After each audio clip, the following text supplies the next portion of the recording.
সকাল থেকে মার্কেটে পানি পাওয়া যাচ্ছিল না, দেন ডাকাডাকি করা হয়েছে অনেক, দেন ওনারা কেউ সারা শব্দ না দেওয়াতে আমরা 999-এ ফোন দিই। ফোন দেওয়ার পরে পুলিশ আসে, পুলিশ আসার পরে নক দেওয়ার পরে দরজা খুলে দেয়। খুলে দেওয়ার পরে ওরা জিজ্ঞেস করলে ওর আম্মু কোথায়, ও বলে খুলনায় রয়েছে। তো আসলে ওর আম্মু খুলনায় নেই। পরে ওরে জেরা করার পরে ওর আম্মুর যে রুম, ওই রুম ও খুলতে দিতে চায় না। তো যখন খুলতে না দিতে চায় তখন পুলিশ বলে না তুই খোল। তখন এই কথা বলার পরে পুলিশ সদস্য যে ওর সাথে নিয়ে যখন রুম খোলে তখন ওর আম্মুর লাশ পাওয়া যায় এবং ওইখান থেকে ওরে আটক করে।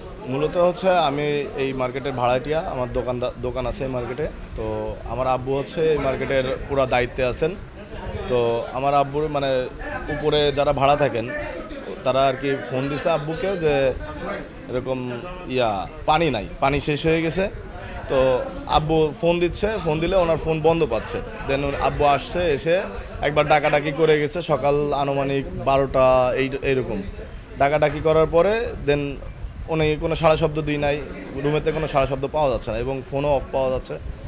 এরপরে আবার আসছে, আবার আসার পরে তখন আনুমানিক বাজে 1টা-1.5টা এই টাইপের বাজে, তখনও খুলতেছে না।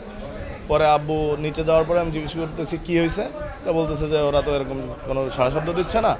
তারপরে ওনার যে আত্মীয় স্বজন আছে তাদের আব্বু ফোন দিল। ফোন দেওয়ার পরে তারা আসলো, আমরাও আসলাম, এসে উপরে আসছি। আসার পরে আপনার অনেকক্ষণ আমিও গুতাগুতি করছি, করার পরে দেখি খুলতেছে না। পরে আমি 999-এ ফোন দিই যে আসলে আমরা নিজেরা না ঢুকে 999-এ ফোন দিই। ফোন দেওয়ার পরে 999-এর থেকে আনুমানিক 3:16 বাজে তখন। আর পুলিশ আসে 3:54 দিকে। আসার পরে এবার পুলিশ এসে যেই নক করার সাথে দরজা খুলে দেয়। দরজা খুলে দেওয়ার পরে ওরে যখন জিজ্ঞেস করা হয় যে এতক্ষণ দরজা খুলিসনি কেন, বলে আমি ঘুমাচ্ছিলাম। আমি বলছি ঘুমাচ্ছিলি, তা ঘুমালে কি মানুষ টের পায় না, এইভাবে দরজা গুতাচ্ছি? তা বলতেছে যে কানে ইয়ারফোন দেওয়া ছিল।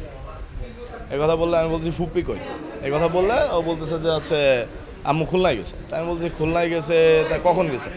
কালকে রাতেও তো বাসায় ছিল। তা বলতেছে যে না সকালে গেছে। আমরা জানিতে পারি যে দরজা খোলা হচ্ছে না।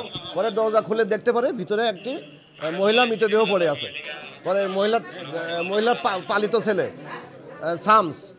শামসের স্বীকারোক্তি অনুযায়ী সে জানায় সে বাঁশ দিয়ে মাথায় আঘাত করার কারণে মারা যায়।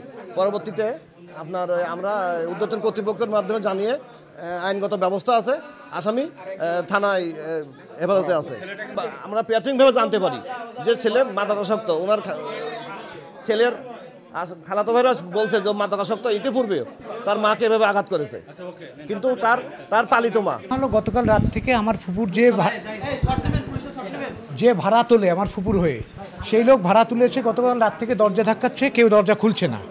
এখন না খোলার পরে তার সে রাত্রে চলে যায়, সকালে এসে আবার দরজা ধাক্কায় যে ভাড়াটা ফুপুর কাছে বুঝাই দেবে, তাও খোলে না কেউ। তখন 2টো পর্যন্ত ধাক্কাধাক্কি করে ঘর দরজা না খোলার পর আমার এই ভাইকে রিং করার পর এই ভাই আসে, এসে দরজা ধাক্কাধাক্কি করে কেউ খোলে না। তখন 999-এ রিং করে। 999-এ রিং করার পর পুলিশ আসে। পুলিশ এসে দরজা খুলে দেখা যায় আমাদের ওই যে ফুপু একটা ছেলেকে 3 মাস বয়সের থেকে পেলে পুষে মানুষ করেছে, সেই ছেলে ঘরের মধ্যে রয়েছে এবং ওই ঘরে আমার ফুপুর লাশ পড়ে রয়েছে।